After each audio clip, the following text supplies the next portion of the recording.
Hello, Matt Chief for IYT here. Today we're looking at the full license mock exam number 2, version 1.6. We've reached question 4, which reads, an amateur holding the call sign MJ0JKL has permanently moved to Italy, which has implemented CEPT Recommendation T /R61-01. MJ0JKL can A. Operate under the CEPT agreement using the call I/M0JKL. B. Not operate as M0JKL under the CEPT agreement. C. Operate under the CEPT agreement using the call I/MJ0JKL.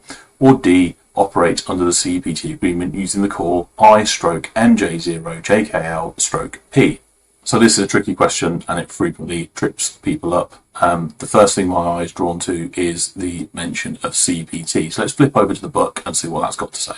So we're looking at chapter 1, license conditions, and in this chapter we've got these bold sections which are essentially the syllabus describing the areas that we've got to know, and this section talks about understanding the requirements for operation by individual UK licensees abroad under the CEPT recommendation T/R61-01 and 6102. And it also covers here, it has a part here about the harmonised amateur radio examination certificate as well.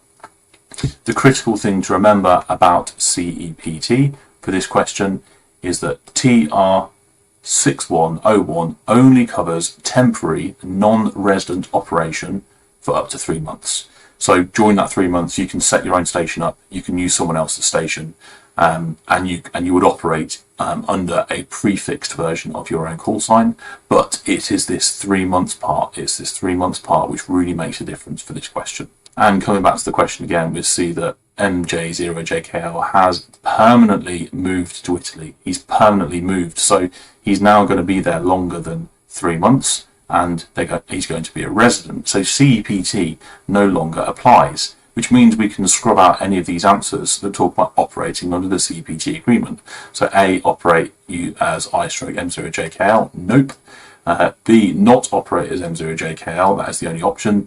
C, operate under CEPT using I/MJ0JKL, no. Or D, operate under the CEPT agreement using the call I/MJ0JKL/P, also can't do that. So there is a way that a full UK licence holder can apply for a licence in another country without having to go through exams or training, and that's because full UK licences are part of the harmonised amateur radio examination certificate.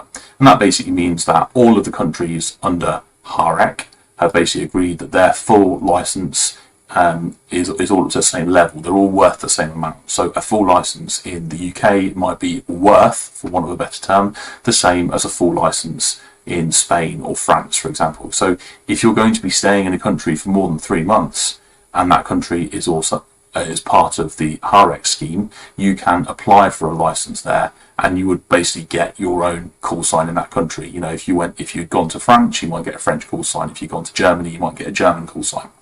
But that's your option if you're going for more than 3 months. Any two countries may also have reciprocal agreements. So, for example, two countries might just say, you know, our licenses are very similar, and anyone who has a full license in country A effectively can apply for a full license in country B. So there's a section here about reciprocal agreements. It's worth understanding. That's very ad hoc. It's not necessarily the same for any two countries, whereas HAREC and CEPT are the schemes that groups of countries sign up to. But you know, it's worth checking. If you are going away, it's worth checking whether there is a reciprocal agreement in place between the country that you're in and the country you're going to, because you may get, you may be able to take advantage of that in some way. So a lot of explanation there. We've chosen option B. Let's jump down to the answer and see if we've got that right. So for question 4, and we can see that it is in fact option B. Thank you very much. I'll catch you for the next one.